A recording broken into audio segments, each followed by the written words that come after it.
And Alan, it sounds like by him almost giving a real-time account of what the week was like over Twitter, it was also a very appropriate use of social media, particularly in Twitter, in terms of the almost it's almost like it's a wire service for what everybody is doing at any given moment. It's a way to reach a lot of younger people who may not have read an editorial in the Washington Post or any sort of account about this that Chris Murphy might have written elsewhere. Yeah, I think, everybody jokes about how, I'm not really interested in tweeting about or reading other people tweeting about what they had for dinner. But here is quite the opposite, a situation where knowing what Senator Murphy was having for breakfast, lunch, and dinner is real news because it really puts a personal face on what it's like to go through, from a personal level, what it's like to go through being so poor that you need government assistance for food. And I think there's no better place to do that than social media because,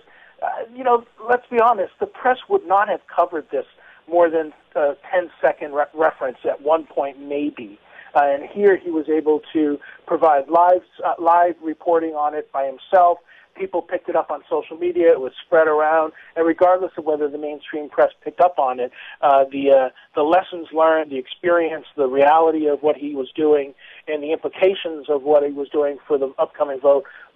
really made it accessible to the world.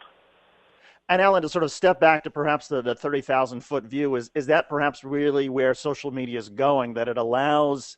a lot of news consumers out there to engage, or allows politicians and newsmakers to engage with folks, bypass the mainstream media, and bring to folks' attention. I mean, I think there were a lot of people out there who didn't even realize that the SNAP program was up for a vote until perhaps they heard about it because of Chris Murphy's tweets.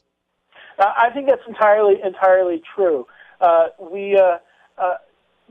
often talk on this program, not just in my segment, but across the program, on what ordinary citizens can do to influence the government. So many of us feel like the government is out of reach, non-responsive, and we provide the tools and guidance on how to take action. And this sort of turns it on its head because now this story really is about what members of Congress, what our elected officials can do to govern better, to connect better with the people. And if we find that both sides are doing what we've been advocating that they do, using social media, using digital media, using offline opportunities to engage lawmakers, to tell them what we want, and for lawmakers to engage the citizens in order to understand what they're going through and to find out what they need, I think that the end result is